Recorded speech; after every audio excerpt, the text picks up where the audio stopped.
ओम शांति। 7/4/25 की वाणी है। मीठे बच्चे, सबसे अच्छा दैवी गुण है शांत रहना, अधिक आवाज में न आना, मीठा बोलना। तुम बच्चे अभी टॉकी से मूवी से साइलेंस में जाते हो, इसलिए अधिक आवाज में न आओ। प्रश्न: किस मुख्य धारणा के आधार से सर्व दैवी गुण स्वतः आते जाएंगे? उत्तर: मुख्य है पवित्रता की धारणा। देवताएं पवित्र हैं, इसलिए उनमें दैवी गुण हैं। इस दुनिया में कोई में भी दैवी गुण नहीं हो सकते। रावण राज्य में दैवी गुण कहाँ से आए? तुम रॉयल बच्चे अभी दैवी गुण धारण कर रहे हो। ये भोलेनाथ से निराला कोई और नहीं। ओम शांति। अभी बच्चे समझते हैं कि बिगड़ी को बनाने वाला एक ही है। भक्ति मार्ग में अनेकों के पास जाते हैं, कितनी तीर्थ यात्राएं आदि करते हैं। बिगड़ी को बनाने वाला, पतितों को पावन बनाने वाला तो एक ही है। सद्गति दाता, गाइड, लिबरेटर भी वह एक है। अब गायन है, परंतु अनेक मनुष्य, अनेक धर्म, मठ, पंथ, शास्त्र होने कारण अनेक रास्ते ढूंढते रहते हैं। सुख और शांति के लिए सत्संगों में जाते हैं ना। जो नहीं जाते वह मायावी मस्ती में ही मस्त रहते हैं। यह भी तुम बच्चे जानते हो कि अभी कलयुग का अंत है। मनुष्य नहीं जानते कि सतयुग कब होता है, अभी क्या है। यह तो कोई बच्चा भी समझ सकता है। नई दुनिया में सुख, पुरानी दुनिया में जरूर दुख होता है। इस पुरानी दुनिया में अनेक मनुष्य हैं, अनेक धर्म हैं। तुम कोई को भी समझा सकते हो। यह है कलयुग। सतयुग पास्ट हो गया है। वहां एक ही आदि सनातन देवी देवता धर्म था और कोई धर्म नहीं था। बाबा ने बहुत बार समझाया है, फिर भी समझाते हैं। जो आए उनको नई दुनिया और पुरानी दुनिया का फर्क दिखाना चाहिए। भल वह क्या भी कहे। कोई 10,000 वर्ष आयु कहते हैं, कोई 30,000 वर्ष आयु कहते हैं। अनेक मतें हैं ना। अब उनके पास तो है ही शास्त्रों की मत। अनेक शास्त्र, अनेक मत, मनुष्यों की मत है ना। शास्त्र भी लिखते तो मनुष्य है ना। देवताएं कोई शास्त्र नहीं लिखते। सतयुग में देवी देवता धर्म होता है। उन्हों को मनुष्य भी नहीं कहा जा सकता। तो जब कोई मित्र, संबंधी आदि मिलते हैं तो उनको बैठ यह सुनाना चाहिए। विचार की बात है। नई दुनिया में कितने थोड़े मनुष्य होते हैं, पुरानी दुनिया में कितनी वृद्धि होती है। सतयुग में सिर्फ एक देवता धर्म था, मनुष्य भी थोड़े थे। दैवी गुण होते ही है देवताओं में, मनुष्यों में नहीं होते हैं। तब तो मनुष्य जाकर देवताओं के आगे नमस्ते करते हैं ना। देवताओं की महिमा गाते हैं, जानते हैं वह स्वर्गवासी है। हम नरकवासी, कलयुगवासी हैं। मनुष्य में देवी गुण हो न सके। कोई कहे फलानी में बहुत अच्छे देवी गुण हैं, बोलो नहीं, देवी गुण होते ही हैं देवताओं में, क्योंकि वह पवित्र हैं। यहाँ पवित्र न होने कारण कोई में दैवी गुण हो न सके, क्योंकि आसुरी रावण राज्य है ना। नए झाड़ में देवी गुण वाले देवताएं रहते हैं, फिर झाड़ पुराना होता है। रावण राज्य में देवी गुण वाले हो न सके, पॉइंट्स भूल जाती है, इसलिए फेल होते हैं। दैवी गुण धारण नहीं करते हैं। एक ही दैवी गुण अच्छा है। जास्ती कोई से न बोलना, मीठा बोलना, बहुत थोड़ा बोलना चाहिए, क्योंकि तुम बच्चों को टॉकी से मूवी से साइलेंस में जाना है तो टॉकी को बहुत कम करना चाहिए। जो बहुत थोड़ा धीरे से बोलते हैं तो समझते हैं यह रॉयल घर का है। मुख से सदैव रत्न निकले। सन्यासी अथवा कोई भी हो तो उनको नई और पुरानी दुनिया का कॉन्ट्रास्ट बताना चाहिए। सतयुग में दैवी गुण वाले देवताएं थे, वह प्रवृत्ति मार्ग था। तुम सन्यासियों का धर्म ही अलग है। फिर भी यह तो समझते हो ना, नई सृष्टि सतो प्रधान होती है, अभी तमो प्रधान है। आत्मा तमो प्रधान होती है तो शरीर भी तमो प्रधान मिलता है। अभी है ही पतित दुनिया, सबको पतित कहेंगे। वह है पावन सतो प्रधान दुनिया। वही नई दुनिया सब पुरानी दुनिया होती है। इस समय सभी मनुष्य आत्माएं नास्तिक हैं, इसलिए ही हंगामे हैं। धनी को न जानने के कारण आपस में लड़ते झगड़ते रहते हैं। रचयिता और रचना को जानने वाले को आस्तिक कहा जाता है। संन्यास धर्म वाले तो नई दुनिया को जानते ही नहीं, तो वहां आते ही नहीं। बाप ने समझाया है, अभी सब आत्माएं तमो प्रधान बनी हैं, फिर सभी आत्माओं को सतो प्रधान कौन बनाए? वह तो बाप ही बना सकते हैं। सतो प्रधान दुनिया में थोड़े मनुष्य होते हैं, बाकी सब मुक्ति धाम में रहते हैं। ब्रह्म तत्व है जहाँ हम आत्माएं निवास करती हैं, उनको कहा जाता है ब्रह्मांड। आत्मा तो अविनाशी है। यह अविनाशी नाटक है जिसमें सभी आत्माओं का पाठ है। नाटक कब शुरू हुआ यह कभी कोई बता ना सके। यह अनादि ड्रामा है ना। बाप को सिर्फ पुरानी दुनिया को नई बनाने आना पड़ता है। ऐसे नहीं कि बाप नई सृष्टि रचते हैं, जब पतित होते हैं तब ही पुकारते हैं। सतयुग में कोई पुकारते नहीं। हे ही पावन दुनिया, रावण पतित बनाते हैं, परम पिता परमात्मा आकर पावन बनाते हैं। आधा आधा जरूर कहेंगे, ब्रह्मा का दिन और ब्रह्मा की रात आधा आधा है। ज्ञान से दिन होता है, वहां अज्ञान है नहीं। भक्ति मार्ग को अंधियारा मार्ग कहा जाता है।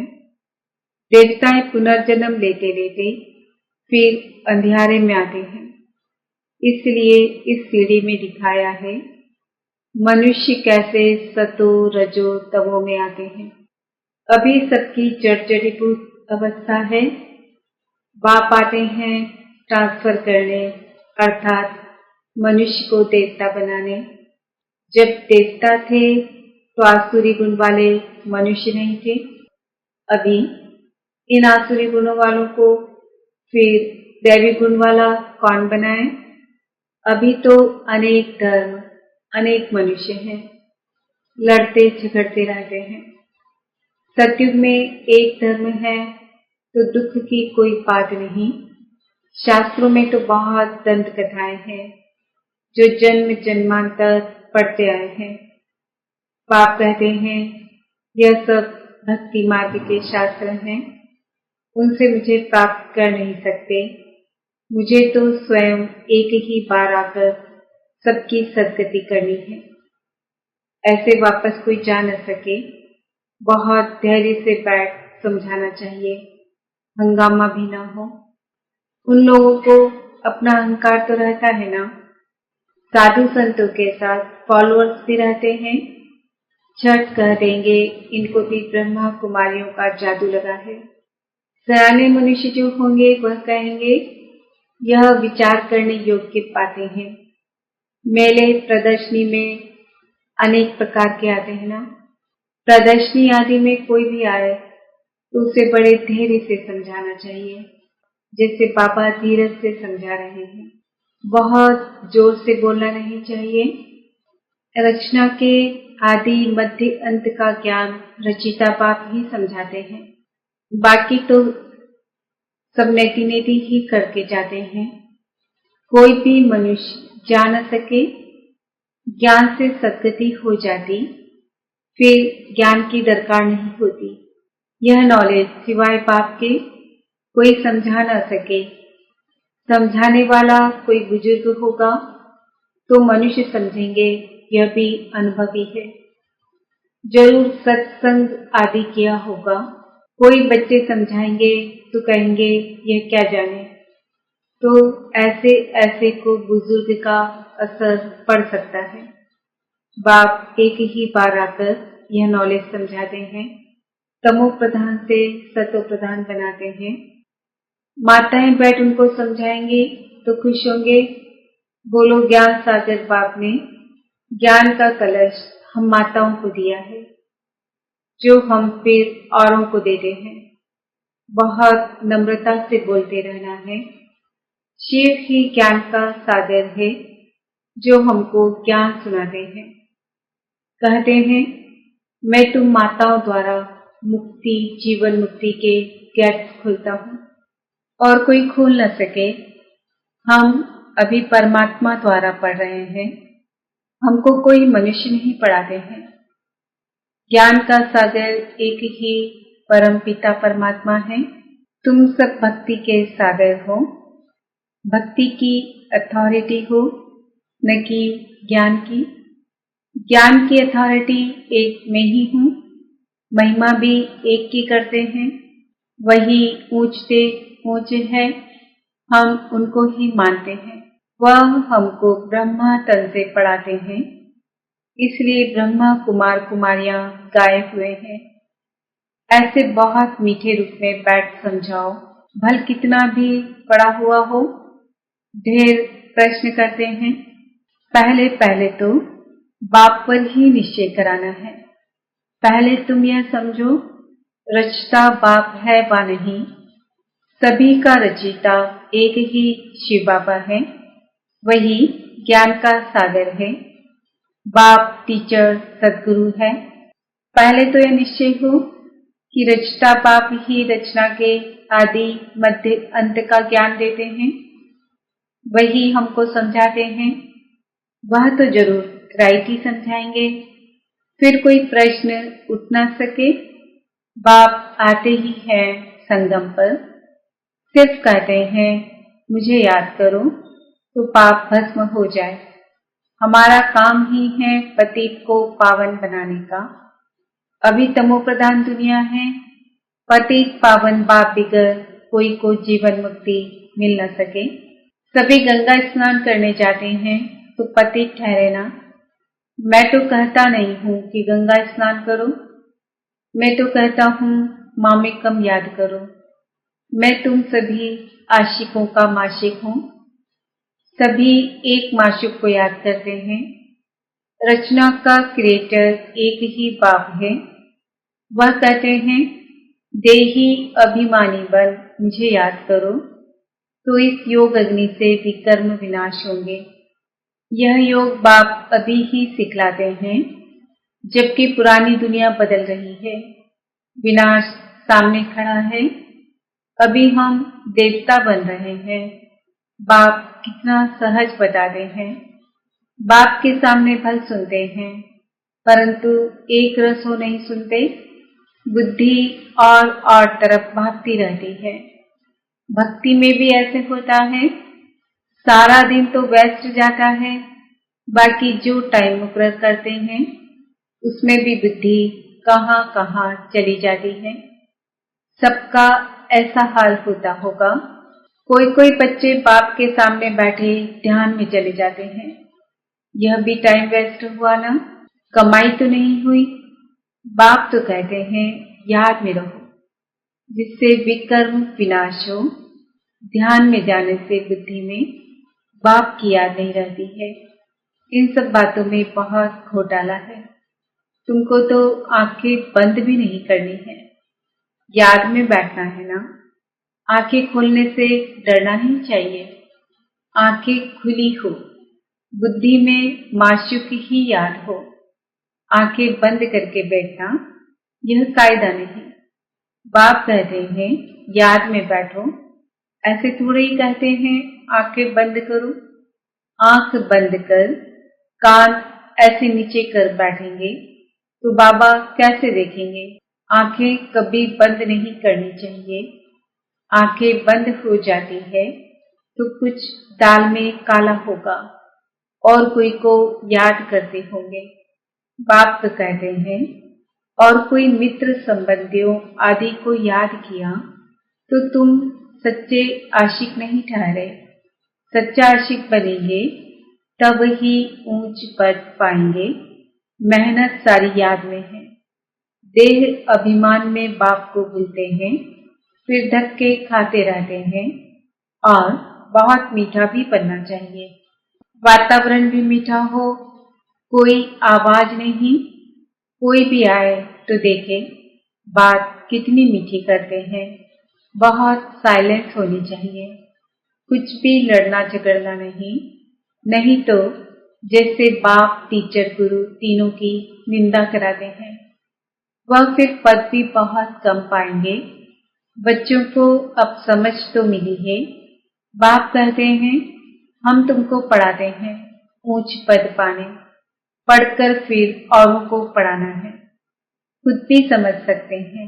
हम तो कोई को सुनाते नहीं हैं तो क्या पद पाएंगे? प्रजा नहीं बनाएंगे तो क्या बनेंगे? योग नहीं, ज्ञान नहीं तो फिर जरूर पढ़े हुए के आगे भरी ढोनी पड़ेगी। अपने को देखना चाहिए। इस समय नापास हुए, कम पद पाया तो कल कल्पांतर कम पद हो जाएगा। बाप का काम है समझाना। नहीं समझेंगे तो अपना पद भ्रष्ट करेंगे। कैसे किसको समझाना चाहिए वह भी बाबा समझाते रहते हैं। जितना थोड़ा और आहिस्ते बोलेंगे उतना अच्छा है। बाबा सर्विस करने वालों की महिमा भी करते हैं ना। बहुत अच्छी सर्विस करते हैं तो बाबा की दिल पर चढ़ते हैं। सर्विस से ही तो दिल पर चढ़ेंगे ना।